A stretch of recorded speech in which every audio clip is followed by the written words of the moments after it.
ಮೊನ್ನೆಯ ದಿನ ನಾವು seating arrangement ಬಗ್ಗೆ ಪ್ರಾಬ್ಲಮ್ಸ್ಗಳನ್ನ ಬಿಡಿಸ್ತಾ ಇದ್ವಿ. ಅಲ್ಲಿ ನಾವು 3ನೇ ಲೆಕ್ಕದ ಒಳಗೂ ಬಿಡಿಸಿದ್ದೀವಿ.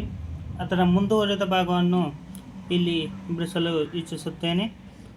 ಈಗ ನಿಮಗೆ ಮೊನ್ನೆ ದಿನ ಹೇಳಿದಂತೆ ಉತ್ತರಕ್ಕೆ ಮುಖ ಮಾಡಿ ಕುಳಿತಾಗ ಯಾವ ರೀತಿ ಬಿಡಿಸಬೇಕು, ಅದೇ ರೀತಿ ಬಾಕ್ಸಿಂಗ್ ಅರೇಂಜ್ಮೆಂಟ್ ಕೊಟ್ಟಾಗ ಅಂದರೆ ಡಬ್ಬಗಳನ್ನು ಕೊಟ್ಟು ಅರೇಂಜ್ಮೆಂಟ್ ಮಾಡಂದಾಗ ಹೇಗೆ ಮಾಡಬೇಕು ಮತ್ತು ವೃತ್ತಾಕಾರದಲ್ಲಿ ಕೊಟ್ಟಾಗ ಯಾವ ರೀತಿಯಾಗಿ ಬಿಡಿಸ್ಬೇಕು ಅನ್ನೋದನ್ನು ಹೇಳಿದ್ದೇನೆ. ಮೊನ್ನೆಯ ದಿನ ನಿಮಗೆ ಹೇಳಿದ ಹಾಗೆ ವೃತ್ತಾಕಾರದಲ್ಲಿ ಸ್ವಲ್ಪ ಹೈ ಲೆವೆಲ್ ಕ್ವಶನನ್ನು ತಂದಿದ್ದೆ. ಆ ಕಾರಣದಿಂದ ನಿಮ್ಗೆ ಅದು ಸರಿಯಾಗಿ ಅರ್ಥ ಆಗದೇ ಇರೋದರಿಂದ ಇವತ್ತಿನ ದಿನ ಆ ವೃತ್ತಾಕಾರದ ಸಿಟ್ಟಿಂಗ್ ಅರೇಂಜ್ಮೆಂಟನ್ನು ಅಥವಾ ಆಸನ ವ್ಯವಸ್ಥೆಯನ್ನು ಬಿಡಿಸುತ್ತಾ ಹೋಗೋಣ. ಈಗ ನೋಡಿ, ಮೊದಲಿಗೆ ABCDEFG ಎಂಬ ಎಲ್ಲರೂ ಒಂದು ವೃತ್ತಾಕಾರದ ಮೇಜಿನ ಸುತ್ತಲೂ ಮಧ್ಯಕ್ಕೆ ಅಥವಾ ಮಧ್ಯಭಾಗಕ್ಕೆ ಮುಖ ಮಾಡಿ ಕುಳಿತಿದ್ದಾರೆ. ಯಾರ್ಯಾರದಾರ? A B C D E F ಮತ್ತು G ಅಂದರೆ 7 ಜನ ಅದಾರ. ಅವರು ಎಲ್ಲಿ ಮಧ್ಯಕ್ಕೆ ಮುಖ ಮಾಡಿ ಕುಳಿತಿದ್ದಾರೆ. ನೆಕ್ಸ್ಟ್ ಏನು ಹೇಳ್ಯಾರ? ಡಿ ಅವರು ಸಿ ಅವರ ಬಲಕ್ಕೆ 3ನೇ ಸ್ಥಾನದಲ್ಲಿ ಕುಳಿತಿದ್ದಾರೆ. ಸಿ ಅವರ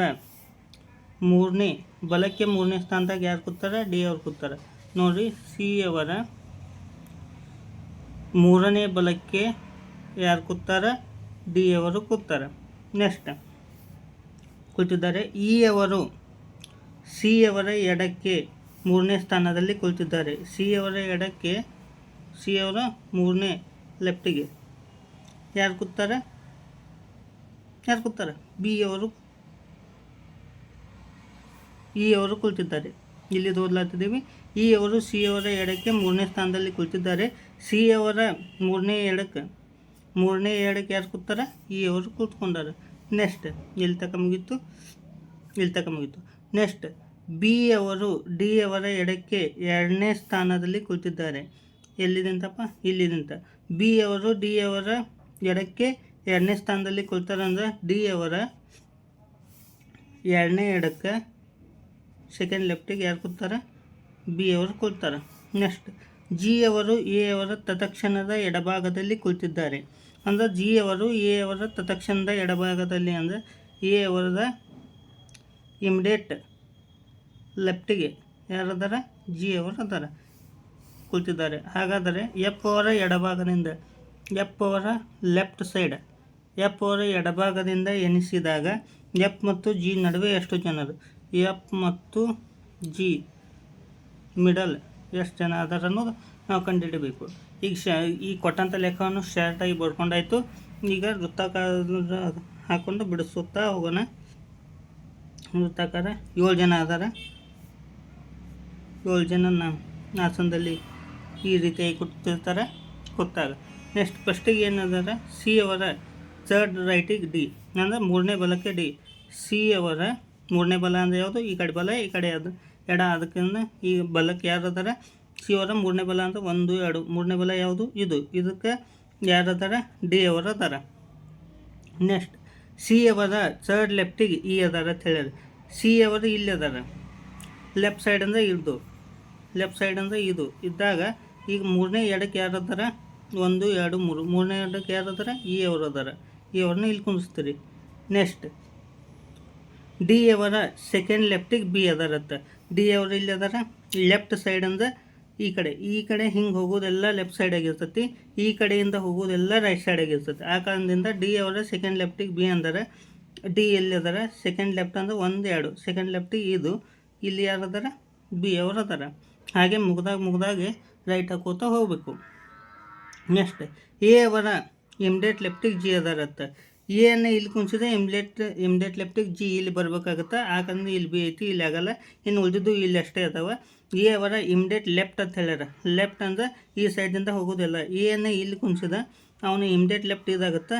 ಜಿಯನ್ನು ಇಲ್ಲಿ ಕುಣಿಸಿದಾಗ ಆಯಿತು. ಈಗ ಇಲ್ಲೊಂದು ಪ್ಲೇಸ್ ಉಳಿದೈತಿ. ಇದರೊಳಗೆ ಯಾವುದು ಇರಲ್ಲ, ಈ ವೃತ್ತದಲ್ಲಿ ಯಾವುದು ಇರಲ್ಲ, ಆ ಸಂಖ್ಯೆ ಆ ವರ್ಡ್ ಇಲ್ಲಿ ಬರುತ್ತೆ. ಈಗ ಎ ಆಗಿದೆ, ಡಿ ಆಗಿದೆ, ಸಿ ಆಗಿದೆ, ಡಿ ಆಗೈತಿ, ಇ ಆಗೈತಿ. ಎಫ್ ಇಲ್ಲ. ಎಫನ್ನು ಇಲ್ಲಿ ಕುಣಿಸಿದ ಮುಗೀತು. ನೆಕ್ಸ್ಟ್ ಏನು ಕೇಳಿದ್ದಾರೆ, ಎಫ್ ಅವರ ಲೆಫ್ಟಿಂದ ನೋಡಿದಾಗ ಎಫ್ ಅವರು ಇಲ್ಲಿದ್ದಾರೆ. ಲೆಫ್ಟ್ ಸೈಡ್ ಅಂದರೆ ಏನು ಹೇಳಿದ್ದೆ ನಾನು, ಹಿಂಗೆ ಯಾವುದೇ ಬಂದು ರೈಟ್ ಸೈಡ, ಈ ಕಡೆಯಿಂದ ಯಾವುದೇ ಬಂದು ಲೆಫ್ಟ್ ಸೈಡ್ ಅಂದರೆ ಎಫ್ದು ಲೆಫ್ಟ್ ಇದೀಗ. ಎಫ್ ಅವರ ಲೆಫ್ಟಿಂದ ನೋಡಿದಾಗ ಎಫ್ ಮತ್ತು ಜಿ, ಎಫ್ ಇಲ್ಲಿದ್ದಾರೆ, ಜಿ ಇಲ್ಲಿದ್ದಾರೆ. ಇಲ್ಲಿ ಈ ಕಡೆದಿಂದ ಈ ಕಡೆ ಇಲ್ಲಿದಿಂದ ಹಿಂಗೆ ಈ ಆಕಾರದಾಗ ನೋಡಿದಾಗ ಎಷ್ಟು ಜನ ಅದಾರ, 1 2 3 ಇಸ್ಕಲ್ ಟು ಎಷ್ಟು ಜನ ಅದಾರ, 3 ಜನ ಅದಾರ. ನಿಮ್ಮ ಆನ್ಸರ್ ಇದ್ರೆ ಇಸ್ಕಲ್ ಟು 3 ಜನ. Option A answer is equal to option A 3 ಜನ. ಇದು ನಿಮ್ಮ ಸೆಟ್ಟಿಂಗ್ ಅರೇಂಜ್ಮೆಂಟ್ ಲೆಕ್ಕ. ಈ ಥರನಾಗಿ RRB ಡಿ ಗ್ರೂಪಲ್ಲಿ ಕೇಳ್ತಾರೆ. ಮೊನ್ನೆ ಹೇಳಿದ್ದು ಸ್ವಲ್ಪ ಹೈ ಲೆವೆಲ್ ಲೆಕ್ಕ, ಅದು ನಿಮಗೆ CGL ಲೆವೆಲಲ್ಲಿ ಮತ್ತು NTPC ಗ್ರ್ಯಾಜುಯೇಟ್ ಲೆವೆಲಲ್ಲಿ ಕೇಳ್ತಾರೆ. ಇದನ್ನು ನೀವು ಚೆನ್ನಾಗಿ ಅರ್ಥ ಮಾಡ್ಕೊಳ್ಳಿ. ಅದೇ ಥರನಾಗಿ ನೆಕ್ಸ್ಟ್ ಲೆಕ್ಕವನ್ನು ಬಿಡಿಸುತ್ತಾ ಹೋಗೋಣ. ಈಗ ಈ ಲೆಕ್ಕವನ್ನು ಬಿಡಿಸೋಣ. ನಿಮಗೆ ಮೇಲಿನ ಲೆಕ್ಕದಲ್ಲಿ ಹೇಳಿರುತ್ತೆ, ಈ ಲೆಕ್ಕನೂ ಇದೆ. ಇದನ್ನು ನೀವು ಟ್ರೈ ಮಾಡಿ. ಅದೇ ಥರನಾಗಿ ನಾನು ಬಿಡಿಸ್ತೀನಿ, ನೋಡ್ಕೋತಾ ಹೋಗಿ.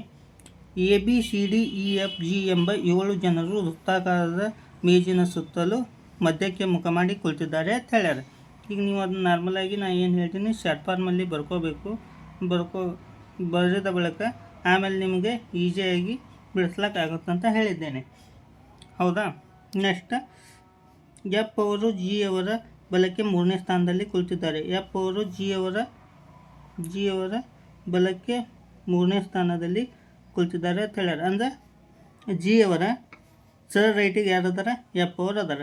ನೆಕ್ಸ್ಟ್ ಇಲ್ಲಿವರೆಗೂ ಆಯಿತಾ. ಎ ಅವರು ಎಫ್ ಅವರ ಬಲಕ್ಕೆ 3ನೇ ಸ್ಥಾನದಲ್ಲಿ ಕುಳಿತಿದ್ದಾರೆ. ಎಫ್ ಅವರ 3ನೇ ಬಲಕ್ಕೆ ಯಾರು ಕೂತಾರೆ, ಎ ಅವರು. ಎಫ್ ಅವರ ಸರ್ ರೈಟಿಗೆ ಯಾರು ಕೂತಾರೆ, ಎ ಅವರು ಕೂತ್ಕೊಂಡಾರ. ಎಫ್ ಅವರು 3ನೇ ಬಲಕ್ಕೆ ಎ ಅವರು ಕುಳಿತಿದ್ದಾರೆ. ನೆಕ್ಸ್ಟ್ ಸಿ ಅವರು ಬಿ ಮತ್ತು ಎ ಅವರ ತತ್ಕ್ಷಣದ ನೋಡಿ, ಸಿ ಅವರು ಬಿ ಮತ್ತು ಎ ಅವರ ತತ್ಕ್ಷಣದ ನೆರೆಯವರಂದ್ರೆ ಬಿ ಮತ್ತು ಎ ಅವರ ಇಮಿಡಿಯೇಟ್ ನೈಬರ್ಸ್ ಅಂದರೆ ತತ್ಕ್ಷಣದ ನೆರೆಯವರು. ಇಮಿಡಿಯೇಟ್ ನೈಬರ್ ಅಂದರೆ ತತ್ಕ್ಷಣದ ನೆರೆಯವರು ಯಾರದಾರಂದ್ರೆ ಎ ಅವರು ಅದಾರ, ಆಯಿತಾ. ನೆಕ್ಸ್ಟ್ ಇದನ್ನ ಬರ್ಕೊಡ್ರಿ. ಇದರ ಅರ್ಥ ಏನಂದ್ರೆ, ಇಲ್ಲಿ ಸಿ ಬರ್ಬೇಕು. ಸಿ ಅವರು ಬಿ ಮತ್ತು ಎ ಅವರ ತತ್ಕ್ಷಣದ ನೆರೆಯವರು, ಕರೆಕ್ಟ್ ಅಂತ ಇಲ್ಲಿ ಸಿ ಬರಬೇಕು. ಬಂದಾದ ಬಳಿಕ ಇಲ್ಲಿ ಬಿ ಮತ್ತು ಎ ಮಿಡಲ್ ಸಿ ಅಂದು ಅದೇ ಅರ್ಥ ಆಗುತ್ತೆ. ಬಿ ಮತ್ತು ಎ ಅವರ ಇಮಿಡಿಯೇಟ್ ನೈಬರ್ಸ್ ಅಂದ್ರೂ ಅದೇ ಅರ್ಥ ಆಗುತ್ತೆ. ಇದನ್ನು ಸರಿಯಾಗಿ ಅರ್ಥ ಮಾಡ್ಕೋಬೇಕು. ಇಮಿಡಿಯೇಟ್ ನೈಬರ್ಸ್ ಅಥವಾ ಮಧ್ಯ ಎರಡೂ ಒಂದೇ ಆಗಿರುತ್ತೆ. ಇಮಿಡಿಯೇಟ್ ನೈಬರ್ಸ್ ಅಂದರೆ ಒಬ್ಬರೇ ಕೊಟ್ಟಿದ್ದಂದ್ರೆ ಇಮಿಡಿಯೇಟ್ ನೈಬರ್ಸ್ ಮಧ್ಯೆ ಸೇಮ್ ಇರಲ್ಲ.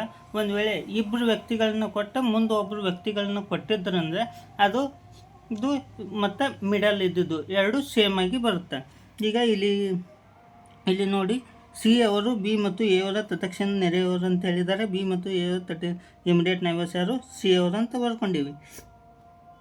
ನೆಕ್ಸ್ಟ್ ಡಿ ಅವರು ಎ ಅವರ ಬಲಕ್ಕೆ 3ನೇ ಸ್ಥಾನದಲ್ಲಿ ಕುಳಿತಿದ್ದಾರೆ ಅಂತ ಹೇಳ್ಯಾರ.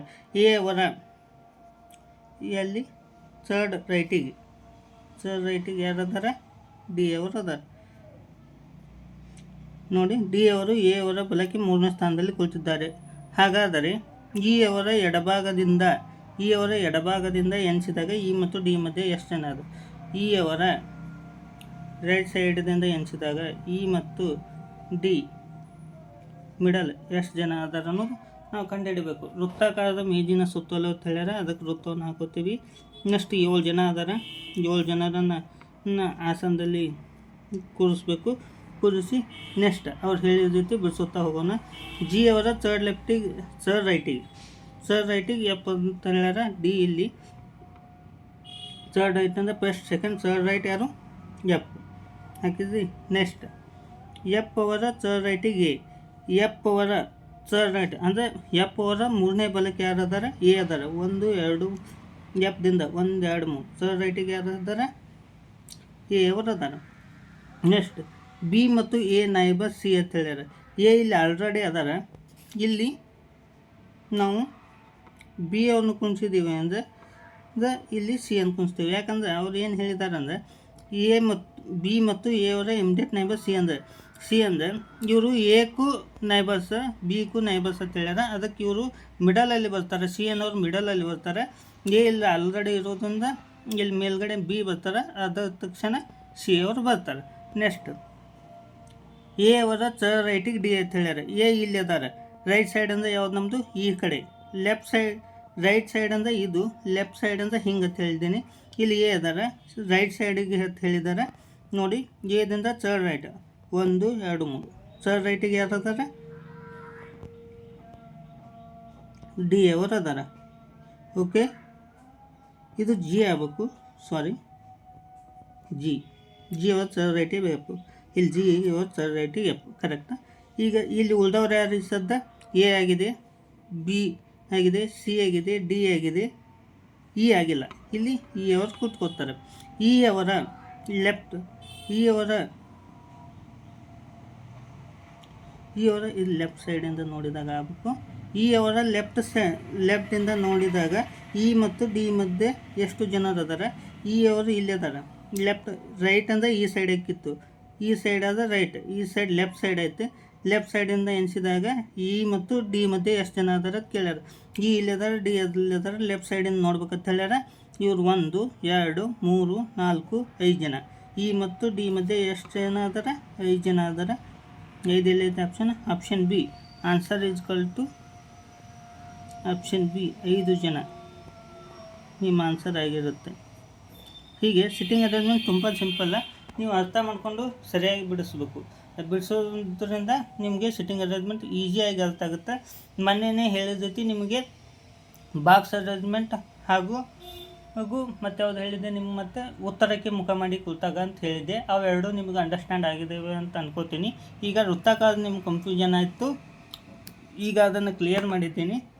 ನೆಕ್ಸ್ಟ್ ನಿಮಗೆ ಸಿಲಾಲಿಸಮ್ ಬಗ್ಗೆ ನಿಮ್ಗೆ ಹೇಳ್ತೀನಿ. ಈಗ ಇದ್ರ ಬಗ್ಗೆ ಅರ್ಥ ಮಾಡ್ಕೊಳ್ಳಿ. ಈಗ RRB ಡಿ ಗ್ರೂಪ್ ಎಕ್ಸಾಮ್ ಇರೋದ್ರಿಂದ ನಿಮಗೆ ಎಕ್ಸಾಂಪಲ್ ಕಡಿಮೆ ಕೊಡ್ತಿದ್ದೀನಿ.